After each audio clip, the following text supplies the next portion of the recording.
Guideline follow नहीं करने के कारण लगातार लोग ठगी के शिकार बन रहे हैं।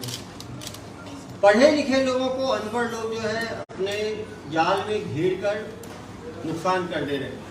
ये प्रार्थी हैं, कहाँ के रहने वाले हैं? भिलाई तालपुरी के रहने वाले हैं। कहाँ तक पढ़ाई की आपने? मास्टर्स है। किस चीज में? इंजीनियरिंग के आप मास्टर्स हैं। इंजीनियर मास्टर्स एमटेक इंजीनियरिंग होने के बाद भी इनको अनपढ़ ठग जो है वो ठगने में सफल रहे। ये इसलिए हम आज ला रहे हैं कि लोग समझें कि लोग कैसे फंसते हैं। क्या हुआ बताएं आपके साथ? मैं काफ़ी समय से कोशिश कर रहा था कि मेरे पैन कार्ड का KYC कराना था। कहीं से मुझे इन्फॉर्मेशन मिल रहा है कि हो चुका है, कहीं से मिला था नहीं हुआ। तो मुझे 1 तारीख को मैसेज आया कि मेरा SBI का नेट बैंकिंग अकाउंट बंद कर दिया जाएगा अगर मैं पैन कार्ड का KYC नहीं करा। और उसमें एक लिंक था। ये मैसेज आया था मुझे एक कंप्यूटर जनरेटेड SBI जैसी नंबर नहीं था इसमें, ये SBI CPL करके मुझे मैसेज आया था। तो इसमें एक लिंक था जिसको मैंने ओपन किया, तो उस समय मुझे लगा कि ये SBI की नेट बैंकिंग वाली ही वेबसाइट। इसमें मैंने अपने लॉगिन डिटेल्स डाले थे और उसके बाद इन्होंने पैन कार्ड का नंबर और उसको वेरीफाई करने के लिए KYC मांगा। तो उसका OTP आया, OTP मैंने वेबसाइट में डाला। फिर आधार कार्ड वेरीफाई करने के लिए उन्होंने एक OTP भेजा, उसको मैंने वेबसाइट पे डाला। एंड उसके बाद मुझे और कोई OTP नहीं आया। फिर मुझे पता चला सडन मेरे को एक साथ मैसेज आते हैं सारे कि मेरे अकाउंट में एक FD थी, उसके ऊपर इन्होंने OD खोल ली है। एंड उसमें से OD लोन रहता है सर, FD पे ओवरड्राफ्ट। उसमें से इन्होंने करीब 2,25,000 रुपये निकाल लिए हैं 2 ट्रांजेक्शन। आप देख सकते हैं बार बार लोगों को जागरूक करेंगे। ये लोग पैनिक क्रिएट करते हैं। इनको बताया गया कि इनका ये पैन कार्ड के KYC के लिए चेक कर रहे थे पैन कार्ड का। ये लोग गूगल पे डेटा जनरेट करते हैं। पहली चीज, कौन से आदमी पैन कार्ड का सर्च कर रहा है, पैन कार्ड का KYC सर्च, तो उनसे उनको डेटा मिल जाता है कि देश भर में इतने लोग हैं जो पैन कार्ड का KYC सर्च कर रहे हैं। अभी उन्हीं लोगों को फोन करेंगे क्योंकि आपको उसकी जरूरत भी है। तुरंत वो आपके पास फोन आएगा तो आदमी लालच के साथ डर भी दिखाया जाता है कि यदि आपने KYC अपडेट नहीं किया अपने पैन कार्ड का तो आपका जो पैन से लिंक्ड अकाउंट है SBI का वो ब्लॉक कर दिया जाएगा। क्योंकि हर व्यक्ति को अपना बैंक का काम रहता है हर डेली लेवल की चीज़ों में। तो वो यदि SBI ब्लॉक हो जाएगा तो उस पर इनका फिक्स डिपॉजिट है, उस पर बाकी है EMI चल रहे होंगे, बच्चों का फीस देना होगा, तो हर आदमी डर जाता है। दुर्ग पुलिस हमेशा आह्वान कर रही है कभी भी लिंक पे क्लिक ना करें। इन्होंने कहा SBI जैसा वेबसाइट वो जैसा रहता है उसका वेबसाइट का जो एड्रेस आप देखेंगे कि 1 लेटर का अंतर होगा। और जब वेबसाइट पे घुसेंगे तो SBI जैसा ही वो फर्स्ट पेज रहेगा, उसी की तरफ सारा कंटेंट रहेगा, लेकिन वो SBI का होम पेज नहीं रहेगा। हम लगातार जनता से आह्वान कर रहे हैं कि यदि आपको कोई चीज करना भी है तो उसके ऑफिशियल वेबसाइट पे जाएं। आपके पासबुक पे लिखा रहेगा SBI का वेबसाइट। आप SBI का www जो भी SBI का प्रॉपर वेबसाइट है उस पे जाएं। कभी भी लिंक क्लिक करके ना जाएं। इन्होंने लिंक क्लिक किया, वो लिंक जो लेके गया वो एक फर्जी वेबसाइट पे लेके गया जो कि जिसका कंट्रोल वो हैकर के पास था, फ्रॉड के पास था, फ्रॉडस्टर के पास। इन्होंने जो अपना यूजर नेम डाला, जो अपना पासवर्ड डाला, उनको लग रहा है डॉट डॉट आ रहा है, लेकिन वो दूसरा बंदा उनके यूजर नेम को और पासवर्ड को रीड कर पा रहा है। उसके बाद जो OTP आया 2 बार, उन्होंने जैसे ही OTP भेजा, यूजर नेम इनको मालूम है, पासवर्ड इनको मालूम है, जैसे ही आप OTP ये क्या करते हैं, आपका जो प्रोफाइल पासवर्ड है उसको चेंज करने का क्लिक करते हैं। जैसे ही चेंज करने करेंगे OTP मांगता है। उन्होंने अपना OTP बता दिया तो उन्होंने अपने हिसाब से सेट कर लिया और उसके बाद जो भी पैसे होंगे तो पैसा निकाल लेंगे, पैसा नहीं था तो इन्होंने लोन उठा लिया। इसीलिए सभी से हम आह्वान करेंगे कभी भी लिंक पे क्लिक ना करें, OTP ना बताएं। OTP में बहुत चीजें होती हैं, सही OTP क्या है, गलत OTP क्या है, क्योंकि काफी बार हमें बैंक से OTP आता भी है कभी भी ओटीपी बताना ही नहीं है हमें। कभी भी थर्ड पर्सन को फोन पे ओटीपी ना बताएं। काफी लोग कहते हैं अमेजोन वाले आते हैं ओटीपी मांगते हैं, सामने ओटीपी है, सामने उसको दे, वो सामने इंटर करेगा। कभी भी फोन पे किसी को ओटीपी ना बताएं, किसी भी लिंक को क्लिक ना करें। इन दो चीजों पे इतनी ज्यादा फ्रॉड हुई है, उसके बाद भी लोग अवेयर नहीं हो पा रहे। आपने कभी कोई एडवर्टाइजमेंट ये नहीं देखा, आपने कभी लिंक पे क्लिक नहीं करना है, ओटीपी नहीं बताना है, तो भाई इतना पैसे का नुकसान हुआ कि नहीं हुआ आपके? जब आप मास्टर्स इन टेक्नोलॉजी हो, एमटेक हो, आपके जैसे लोगों को ये फ्रॉड बना देंगे, तो बाकी जनता के ऊपर तो क्या करेंगे? सारी बरसा देंगे। कितने का फ्रॉड हुआ उनके साथ? 2,27,000। कितना होता है? 2,25,000। 2,25,000 रुपए बड़ा अमाउंट होता है। कब की घटना? 1 तारीख की मंडे। 1 तारीख मंडे की घटना। आप बताओ कैसे, आप तो फ्रॉड आपके साथ हुआ है, आप बता पाओगे कैसे बच सकते हैं इन फ्रॉड से? बताओ। मैंने गलती ये की कि जब वो लिंक मैंने ओपन किया तो मैं लिंक को देखा नहीं कि है क्या वो। उसमें क्लियरली वो SBI का वेबसाइट का लिंक नहीं था, उसमें SBI 1 करके वेबसाइट थी जिसमें ओपन हुआ लिंक। वो क्या करते हैं, SSBI कर देंगे या SBII कर देंगे या SBI 1 कर देंगे, ऐसे करके वो दिखेगा बिल्कुल SBI जैसा, एक लेटर का अंतर होगा। इसीलिए आप बता रहा हूँ कभी भी लिंक पे क्लिक ना करें। आपको जाना भी है, यदि अपडेट करना है आपको, तो उसके साइट पे जाए तो टाइप करके, और साइट पे जानकारी दे। वो साइट आपकी ऑफिशियल, यदि साइट पे टाइप करने के कारण यदि पैसा आपका जाता है तो वो इंश्योर्ड रहता है, उसकी इंश्योरेंस करा के रखती है बैंक कंपनियां। लेकिन आपकी अपनी गलती के कारण होता है तो बैंक का कोई इंश्योरेंस नहीं रहता। एक तो गलती इन्होंने किया, लिंक को क्लिक किया, और क्या गलतियां की आपने? दूसरा, जब वेबसाइट खोला तो मैंने उस पर ध्यान नहीं दिया, उसके कंटेंट पे ज़्यादा, क्योंकि मैं यूज़र नेम वगैरह एंटर करने की जगह पे मेरा ध्यान था। उसके हेडर पे योनो SBI लिखा था, जबकि SBI की वेबसाइट पे SBI ऑनलाइन लिखा है। बिल्कुल। वो यदि होता क्या, हमारा ध्यान केवल यूजर नेम, पासवर्ड, बिल्कुल वो वाला कंटेंट ऐसा ही दिखता है, लेकिन केवल कंटेंट पे ना जाए, क्योंकि आप दूसरे लिंक पे यदि चले गए तो पूरा भी सेम हो सकता है। जैसा इन्होंने कहा कि वो बंदा जब कॉपी करता है थोड़ा बहुत अलग रहता है, क्योंकि यदि बिल्कुल वो सेम रखेगा तो गूगल भी उसको हटा देगी, ये भी एक चीज हो सकता है। लेकिन तब भी सेकंड पॉइंट से ज्यादा पहला पॉइंट इंपॉर्टेंट है, किसी भी लिंक पे क्लिक ना करें। तीसरी गलती क्या की आपने? तीसरी गलती, मैं डायरेक्ट बैंक को कांटेक्ट किए बगैर मैं OTP प्रोसेस आगे बढ़ा दिया। मुझे फोन पे OTP बताना तो अपराध है। फोन पे यदि आप OTP किसी को बताएंगे तो आप मतलब फ्रॉड को न्योता दे रहे। ये आदत छोड़ दे, किसी को OTP नहीं बताना है। और OTP कोई भी फोन पे नहीं मांगता है। इवन कुरियर वाले आते हैं, इवन आप होटल में जाओगे तो जो OTP होता है सामने दाबना होता है। कहीं भी OTP फोन पे नहीं मांगा जाता। फोन पे OTP ना दे, सही बोला। यदि कोई डाउट था तो बैंक से बात करते कि आप हेल्पलाइन पे, क्या आपके द्वारा, और ये भी बहुत जरूरी है, हेल्पलाइन नंबर गूगल पे ना ढूंढे। जब हमारा फ्रॉड होता है तो हम हेल्पलाइन गूगल पे ढूंढते हैं, और गूगल पे ढूंढते हैं तो वो फिर फ्रॉडस्टर अपना नंबर ऊपर में रखता है। हमेशा जब आप बैंक में अकाउंट खोल रहे हैं तो बैंक का वेबसाइट एड्रेस, बैंक का हेल्पलाइन नंबर अपने पासबुक पे लिख लें। ATM ब्लॉक करने का प्रोसीजर, जिससे कभी भी आपको गूगल पे सर्च करने की आवश्यकता ना पड़े। ये तीसरी गलती की आपने। और ये 3 बड़ी गलतियों के कारण कितने का नुकसान हुआ आपको? 2,25,000। 2,25,000। कितने मिनट में निकल गए 2,25,000? 7 से 8 मिनट। 7 से 8, आप समझ सकते हैं। और वो 2,25,000 कैसे RTGS से ट्रांसफर हुए, कैसे ट्रांसफर हुए?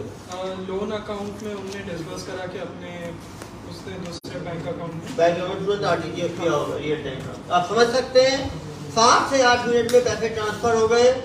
उसके बाद पैसे को होल्ड करना संभव ही नहीं है, और उसने तुरंत निकाल भी लिए होंगे उस अकाउंट से ज्यादातर पैसा। पुलिस जांच करती है, फ्रॉडस्टर्स को पकड़ती है, लेकिन इतने ज्यादा साइबर फ्रॉड हो रहे हैं कि एक को पकड़ना संभव भी नहीं है। छोटे अमाउंट वाले तो हमारे पास FIR करने आते ही नहीं है। मुझे डेली, अभी देख लीजिए 34 मिस कॉल्स है। मेरे फोन पे लगातार लोग फोन करते हैं, हमारा 1000 रुपए की ठगी हो गई, 2000 की हो गई, 3000 की, 5000 की। उनका तो FIR तक नहीं हो पाता। बड़े अमाउंट की हम कोशिश करते हैं फ्रॉडस्टर को पकड़ने की, लेकिन हम सभी सजग होंगे तब इन छोटे छोटे अपराधों से बच पाएंगे, क्योंकि 1000, 2000, 5000 की एक सामान्य नागरिक के लिए बड़ा अमाउंट है और सबके लिए बड़ा है। आपके ऊपर क्या मालूम चला आपको कि 2,25,000 की ठगी हो गई आपके पास? मेरी 2 साल की जितनी भी जमा पूंजी थी सब चली गई। 2 साल जॉब करके मैंने जो 2 साल जॉब करके मेहनत से जिनकी जमा पूंजी थी वो इन फ्रॉडस्टर्स ने 7-8 मिनट में खाली कर दी। इनकी छोटी सी गलती के कारण इनको इतनी बड़ी मुश्किल हुई। और ये ऐसा नहीं है कि इन्हीं के साथ हुआ, वो पैनिक में किसी के साथ हो सकता है। आप एक और चीज है, गूगल में सॉल्यूशन ढूंढने से अच्छा है फिजिकल सॉल्यूशन भी ढूंढे। एक नई आदत सबको हो गई है, कोई भी चीज हुआ गूगल पे डाला, वो चीज सही है, लेकिन सही वो जो गूगल में जानकारी गई है वो सही है गलत है, ये भी आपको चेक करना बहुत जरूरी है। और समझ सकते हैं एमटेक किया हुआ व्यक्ति यदि इसको क्रॉस चेक नहीं कर पाया तो सामान्य व्यक्ति कैसे चेकअप कर पाएगा। इसीलिए आपके फोन में कितने जो भी लिंक आता है उस पर कभी कभी आपका लिंक है, मोबाइल है आपके पास जिसमें लिंक आया था,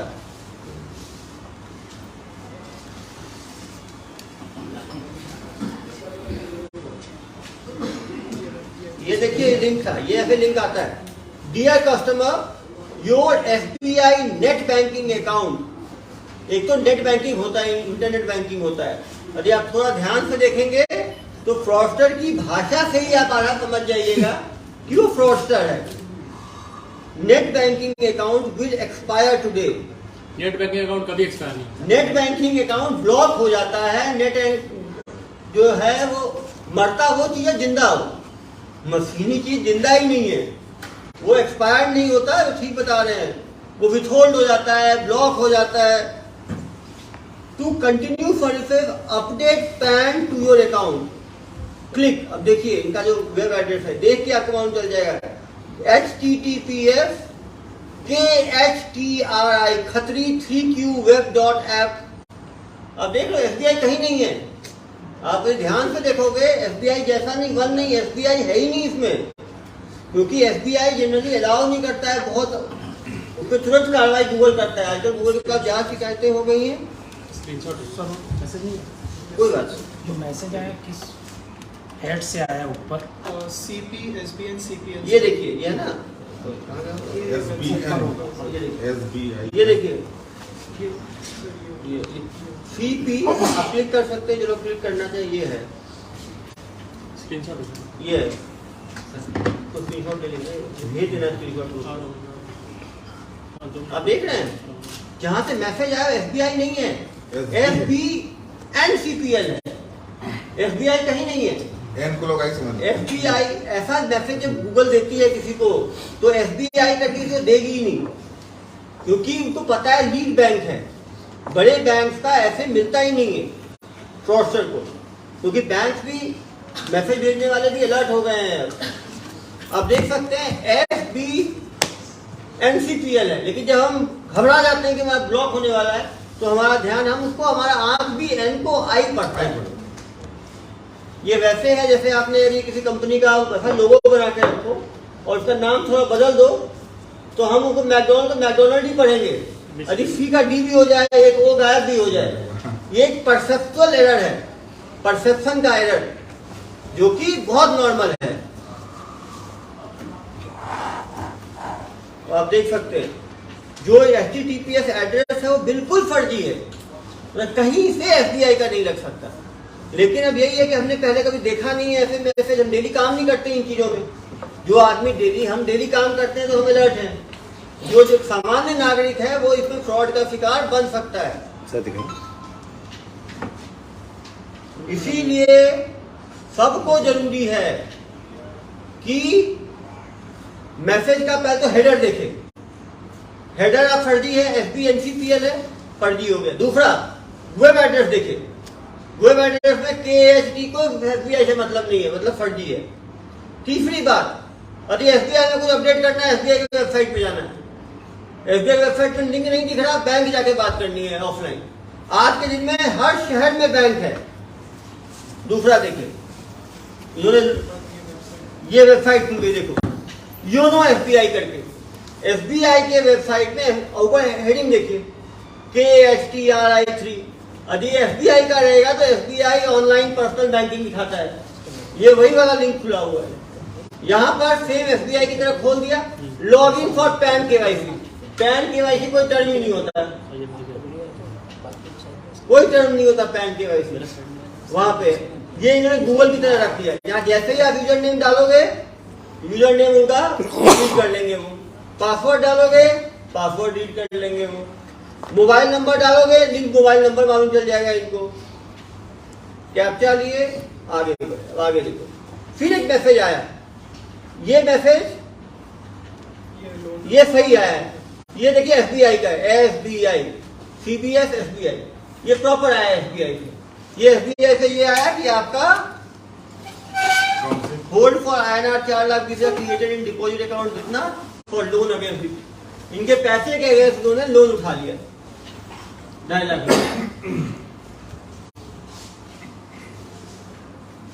ये देखिए प्रॉपर इंटरनेट बैंकिंग से है एसबीआई में पैसा कटा है वो। SBI INB होता है इंटरनेट बैंकिंग, SBI। लेकिन हम ध्यान से नहीं देखते हैं, इसीलिए हम ठगी के शिकार बन जाते हैं। लास्ट मैसेज है ना, dear customer, thanks for internet banking transaction of 1,99,997 to Indus bank. आपने सिर्फ मैसेज पे क्लिक कर दिया कि कॉल गया था?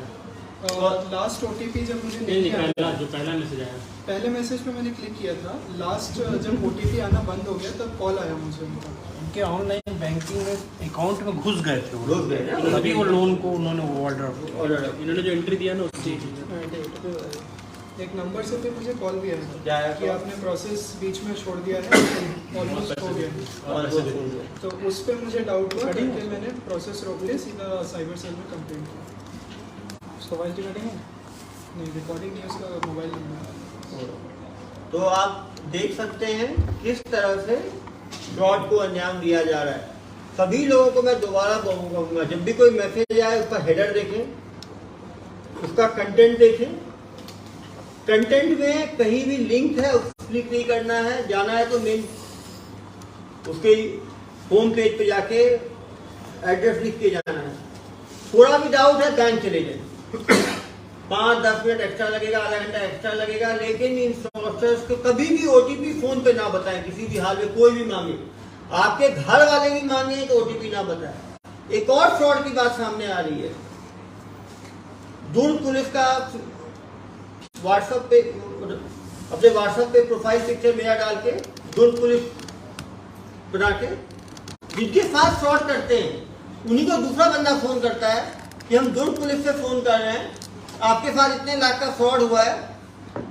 फ्रॉड अमाउंट पता है उन्होंने फ्रॉड किया है। यदि आप 10,000 रुपए में प्रोसेसिंग फी देंगे तो दुर्ग पुलिस आपको फ्रॉड को पकड़ देगी। उसके नाम पे भी 2-3 लोगों ने 10,000 15,000 दे दिए। मैं स्पष्ट करता हूं, दुर्ग पुलिस, मैं केवल अपने पर्सनल व्हाट्सएप नंबर 7898815399 को यूज करता हूं। इसके सिवाय यदि कोई दूसरा नंबर से मैसेज आता है तो वो मैं नहीं हूं। मैं अपने पर्सनल नंबर पे सभी पे लोगों को रिस्पॉन्ड करता हूं। दुर्ग पुलिस किसी से कोई भी पैसे नहीं लेती जांच करने के लिए, इंक्वायर करने के लिए। इस ठगी से भी बचे। वो आदमी पहले से ठगा हुआ है, उसके ऊपर एक और ठगी करना, वो तो ऐसा है कि जख्म के ऊपर नमक छिड़कने की तरह है। तो सभी लोग उससे भी सचेत रहें। तो आपको इस ठगी का लाइव डेमो इसलिए दिखाया गया कि अभी भी बहुत सारे लोग सिंपल टेक्निक से फ्रॉड में फंस रहे हैं। बड़ा टेक्निक कुछ भी नहीं है। ये जो मॉडल ऑफ ऑपरेंडी है, इसमें ठगी हुई है, ये पिछले 25 वर्षों से चल रही है। 2000 के बाद से ये मॉड्यूल चल रहा है, उसके बाद भी लोग फंस रहे हैं। इसमें कोई ऐप डाउनलोड करने की आवश्यकता नहीं पड़ी, केवल लिंक क्लिक हुआ। लिंक क्लिक होने से वो जो यूजर नेम पासवर्ड इन्हीं से लिखवाया गया वो उन्होंने रीड किया, जो इनका OTP था वो लिया, जिससे कि उनके वो इंटरनेट बैंकिंग में घुस के कुछ चेंजेस कर पाए और लोन जो स्वीकृत हुआ उसका ओटीपी गया इनके पास कि आपने ये लोन लिया है। उन्होंने जैसे ही ऑथेंटिकेट किया, लोन स्वीकृत हो गया। इन्होंने यदि ओटीपी भी नहीं बताया होता तो वो, लेकिन या तो आप ऐप डाउनलोड करोगे तो आपको मैसेज पढ़ पाएंगे, या आपसे फिजिकली फोन करके ओटीपी लेंगे। इनसे जो है फोन करके ओटीपी लिया। तो वही 3 चीजें दोबारा रिपीट, बार बार हम लोग रिपीट कर रहे हैं। लिंक पर क्लिक ना करें, फोन पे ओटीपी ना बताएं, होम पे जाके काम करें।